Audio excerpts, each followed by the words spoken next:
जो लोग मेरी 2 डिग्रियों को उठाकर ये कह रहे थे कि भाई तुषार को निलंबित किया जाए या फिर तुषार की डिग्री फेक है, उन लोगों को उस 2 डिग्री में कुछ ना मिलने के कारण वो लोग इतने गुस्साए हुए थे कि वो सफल नहीं हो पाए। उसके बाद उन्होंने वहाँ से तोड़फोड़ शुरू की। तो जो मांग करती है वो NSUI करती है, क्योंकि उनको अपने ऑफिस के कैबिन को बार बनाना होता है। ABVP का ऑफिस दिन में खुलता है और वहाँ पे स्टूडेंट्स अपनी सिर्फ प्रॉब्लम लेके आते हैं। दिल्ली विश्वविद्यालय में पिछले कुछ दिनों से माहौल गर्म है। मुद्दा है डूसू ऑफिस में तोड़फोड़। विद्यार्थी परिषद के कार्यकर्ताओं का कहना है कि NSUI के अभी धैया ने ऑफिस में रात के 3 बजे दारू पी, शराब पी और पूरे ऑफिस में तोड़फोड़ मचाई। वहीं NSUI का कहना है कि ABVP के आरोप बेबुनियाद हैं। ऐसे में आज हम पहुंचे हुए हैं दिल्ली विश्वविद्यालय छात्र संघ के ऑफिस और हमारे साथ हैं दिल्ली विश्वविद्यालय छात्र संघ के अध्यक्ष तुषार डेढ़ा और दिल्ली विश्वविद्यालय छात्र संघ की सचिव अपराजिता। आइए जानते हैं क्या था पूरा मामला। तुषार, बहुत बहुत स्वागत है आपका इंडिया टीवी में। बहुत धन्यवाद। पिछले 2 दिनों से लगातार सोशल मीडिया पे वीडियोस वायरल हैं, बात हो रही है कि दिल्ली विश्वविद्यालय छात्र संघ में इस तरीके की तोड़फोड़ पहले कभी नहीं हुई, तो क्या था पूरा मामला, प्लीज़ हमें बताइए। NSUI नेशनल शराबी यूनियन ऑफ इंडिया ने एक रात पहले पार्टी करने के बाद उसमें 30-40 लोगों को बुलाया गया।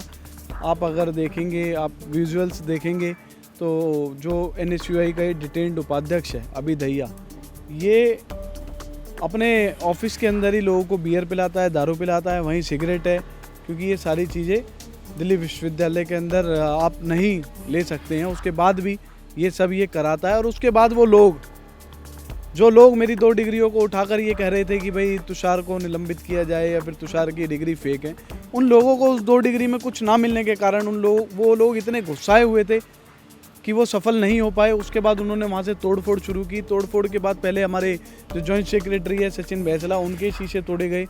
उसके बाद अपराजिता का गेट तोड़ा गया, जो सेक्रेटरी हैं डूसू की। और उसके बाद वो लोग मेरे ऑफिस में घुसने के बाद वहाँ जितना भी फर्नीचर था, AC, LED, वो सब नस्ते नाबूद कर दिया। और उसके बाद जो सबसे दुख की बात है वो ये है कि वहाँ राम मंदिर का एक 3D मॉडल रखा हुआ था, जिसको उन्होंने डंडों से तोड़ा। तोड़ने के बाद उसको कूड़े में फेंका। और इससे साफ पता लगता है कि ये लोग कितने राम विरोधी हैं। एक विवेकानंद जी का चित्र, जिनको हम युवाओं का प्रेरणा स्रोत मानते हैं, एक विवेकानंद जी का चित्र वहाँ लगा हुआ था, उसमें डंडे बरसाए गए, उसको पैरों से कुचला गया।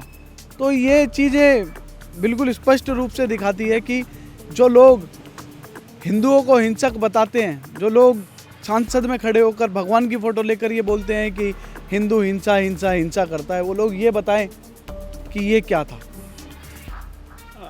अपराजिता, एडमिनिस्ट्रेटिव लेवल पर जो लैप्सेस देखे गए, एक बात सामने आ रही है कि CCTV कैमरे डूसू ऑफिस में नहीं लगे हुए। ऐसे में मेरी प्रॉक्टर मैम से भी बात हुई, उन्होंने बताया डूसू ऑफिस में अभी CCTV कैमरे की फुटेजेस नहीं है। 4 लोगों की उन्होंने एक कमेटी बनाई है, यूनिवर्सिटी प्रशासन ने 4 लोगों की कमेटी बनाई है जो इस पर आगे तफ्तीश करेगी, 7 दिन में अपनी रिपोर्ट सौंपेगी। तो ऐसे में डूसू ऑफिस में कैमरा ना होना, ये कहाँ तक सही है? डूसू ऑफिस में कैमरे की मांग पिछले 6 महीने से की जा रही थी। एडमिनिस्ट्रेशन की तरफ से ये आया था कि उन्होंने टेंडर निकाला है, बट अभी तक ये टेंडर वो पास नहीं हुआ है, इस वजह से कैमरेज नहीं लग पाए हैं। ऐसी कोई बात नहीं थी कि हम लोग दिल्ली यूनिवर्सिटी स्टूडेंट यूनियन के ऑफिस में कैमरा नहीं लगाना चाहते थे, क्योंकि ये सारी चीज़ें जो मांग करती है वो NSUI करती है, क्योंकि उनको अपने ऑफिस के कैबिन को बार बनाना होता है। ABVP का ऑफिस दिन में खुलता है और वहाँ पे स्टूडेंट्स अपनी सिर्फ प्रॉब्लम लेके आते हैं।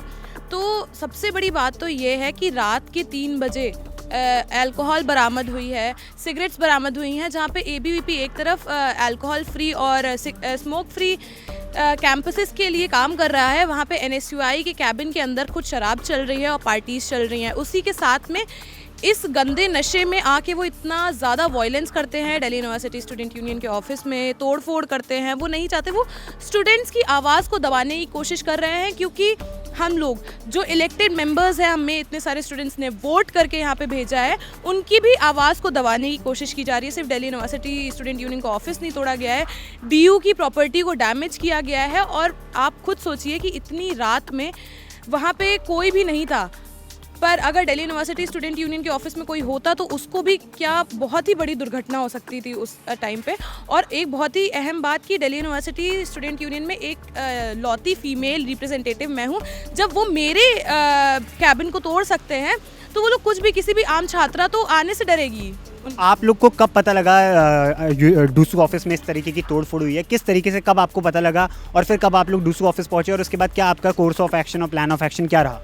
लगभग 4 बजे हमारे पास डेप्यूटी प्रॉक्टर का फ़ोन आता है कि आपके डूसू ऑफिस में तोड़फोड़ हुई है।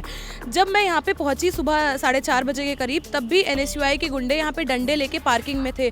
डंडे लेके पार्किंग में सुबह क्या कर रहे थे, ये साफ स्पष्ट होता है कि वो जो वायलेंस की गई है, तोड़फोड़ की गई है, और दूसरे दिन एक वीडियो आता है जिसमें डंडों से डूसू ऑफिस तोड़ा गया है। तो साफ साफ स्पष्ट होता है कि ये सारी चीज़ें NSUI के गुंडों द्वारा ही की गई हैं, जिसमें डूसू के जो वाइस प्रेसिडेंट हैं NSUI का, उनका एक बहुत ही ज़्यादा अहम रोल रहा है। तुषार, NSUI का कहना है कि वो ये ABVP इस मुद्दे को डेविएट करना चाह रही है।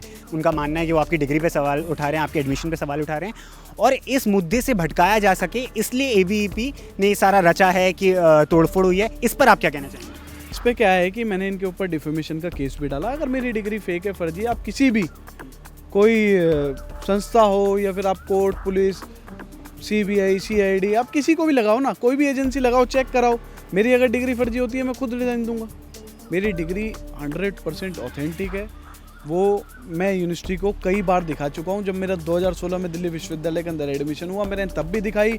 2019 के अंदर मेरा मास्टर्स में एडमिशन हुआ, मैंने तब भी दिखाई। 2019 में मेरा 2019 में मेरा डूसू का नॉमिनेशन क्लियर हुआ, मैंने तब भी दिखाई। और 2023 में मैंने दिल्ली विश्वविद्यालय में दोबारा से एडमिशन लिया, मैंने तब भी दिखाई। और 2023 में दिल्ली विश्वविद्यालय छात्र संघ का चुनाव लड़ा, मैंने वो डिग्री तब भी दिखाई। मेरी डिग्री 100% ऑथेंटिक है, 100% ओरिजिनल है। ये लोग किसी भी संस्था से उस डिग्री की जांच करा ले, अगर वो नकली पाई जाती है, अगर वो फर्जी पाई जाती है, तो रेजिग्नेशन मैं दूंगा।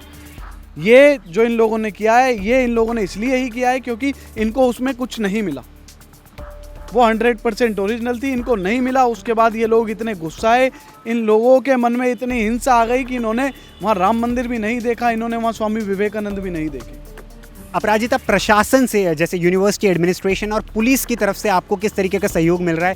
क्योंकि देखिए, सबसे बड़ी बात तो ये है कि दिल्ली यूनिवर्सिटी में जब भी कोई छात्र आता है तो उसको सेफ कैंपस, एक ऐसा एनवायरनमेंट, अच्छा इंफ्रास्ट्रक्चर, एक ऐसे कैंपस की उम्मीद होती है। क्योंकि आप देखिए, दिल्ली विश्वविद्यालय देश का सबसे बड़ा विश्वविद्यालय है, सबसे प्रतिष्ठित विश्वविद्यालय है। ऐसे में जब स्टूडेंट्स को पता लगता है कि डूसू ऑफिस जैसी जगह पे इस तरीके का एनवायरनमेंट है, तो कहीं ना कहीं स्टूडेंट्स डिमोरलाइज होता है। तो अपराजिता, यूनिवर्सिटी लेवल पर एडमिनिस्ट्रेशन की तरफ से और पुलिस की तरफ से किस तरीके का सहयोग मिल रहा है कि ये किसने किया है, किस तरीके से किया है, इस पर जल्द से जल्द कार्रवाई हो सके, इस तरफ से किस तरीके का आपको सपोर्ट मिल रहा है एडमिनिस्ट्रेशन से? सुबह 4 बजे जब मैं पहुंची तो यहाँ पे फॉरेंसिक टीम पुलिस की ऑलरेडी पहुंच चुकी थी। तो पुलिस प्रशासन की तरफ से तो हमें एक पॉजिटिव रिस्पांस मिला था, क्योंकि पूरे तुरंत के तुरंत फॉरेंसिक टीम यहाँ पे आ गई थी। दिल्ली यूनिवर्सिटी ने एक कमेटी बनाई है इसी चीज़ की पूरी जाँच करने के लिए, और दिल्ली यूनिवर्सिटी में वायलेंस और अल्कोहल हम लोग प्रमोट नहीं कर सकते हैं, इसकी ज़ीरो टॉलरेंस है। इसी को लेके एक EC डूसू की एग्जीक्यूटिव कमेटी की भी मीटिंग हुई कि अगर ऐसी चीज़ें पाई जाती हैं, अल्कोहल और वायलेंस किया जाता है डूसू के वाइस प्रेसिडेंट की तरफ से, तो हम लोग नो कॉन्फिडेंस मोशन की तरफ भी बढ़ेंगे। एक लास्ट सवाल मैं आपसे पूछना चाहूँगा। आप लोग विद्यार्थी परिषद के कार्यकर्ता हैं, ABVP के कार्यकर्ता होने के नाते आने वाले 2 महीने बाद डूसू के चुनाव हो सकते हैं, सितंबर में लगभग होते हैं चुनाव। तो विद्यार्थी परिषद आने वाले टाइम में ऐसी क्या योजना बना रहा है कि कैंपस को हुलिगनिज्म फ्री, गुंडागर्दी से मुक्त कर सके, स्टूडेंट्स के बीच में ये विश्वास पैदा कर सके कि छात्र संघ के चुनाव जब भी होंगे बहुत सुचारू रूप से चलेंगे, बच्चों को उसमें कोई तकलीफ नहीं होगी और एक अच्छा और हेल्दी और एक सेफ एनवायरनमेंट रहेगा कैंपस में? ऐसा विद्यार्थी परिषद की कोई योजना है क्या? दिल्ली विश्वविद्यालय के अंदर हर बार अखिल भारतीय विद्यार्थी परिषद की ओर से शांति से ही जो चुनाव हुआ है, आने वाला चुनाव भी अखिल भारतीय विद्यार्थी परिषद ऐसा प्लानिंग प्लॉटिंग करेगा। उसके लिए हमारी मीटिंग बैठेगी, हर कॉलेज के अंदर हम जाएंगे और इन लोगों की सच्चाई को बताते हुए हम बिल्कुल बहुत अच्छे से अपनी कैंपेन को करेंगे। और दिल्ली विश्वविद्यालय में छात्र सब देख रहा है, छात्र सब जानता है, ये हमला दिल्ली विश्वविद्यालय छात्र संघ पर नहीं है, ये हमला दिल्ली विश्वविद्यालय के तमाम उन छात्रों पे जो यहाँ पढ़ रहे हैं, जो सोचते हैं कि दिल्ली विश्वविद्यालय सेफ कैंपस है। और इन लोगों की सच्चाई को दिखाते हुए हम आने वाले समय के अंदर बहुत ही सेफ तरीके से चुनाव लड़ेंगे और बहुत ही शांतिपूर्वक चुनाव लड़ेंगे। तो ये थे हमारे साथ दिल्ली विश्वविद्यालय छात्र संघ के अध्यक्ष तुषार डेढ़ा और दिल्ली विश्वविद्यालय छात्र संघ की सेक्रेटरी अपराजिता सिंह। इन्होंने बताया कि कैंपस का क्या माहौल है, उस रात 3 बजे क्या हुआ था, किस तरीके से गुंडागर्दी को अंजाम दिया गया। और प्रॉक्टर से भी हमारी बात हुई है। प्रॉक्टर ने बताया कि क्या इंतजाम किए गए हैं, आगे कैसे 7 दिनों में कमेटी अपनी एक रिपोर्ट सबमिट करेगी कि क्या क्या हुआ, और पुलिस प्रशासन ने FIR दर्ज कर ली है। आगे क्या होगा मामला, उसके लिए हम आपको अपडेट करेंगे। ऐसी तमाम खबरों के लिए देखते रहिए इंडिया TV।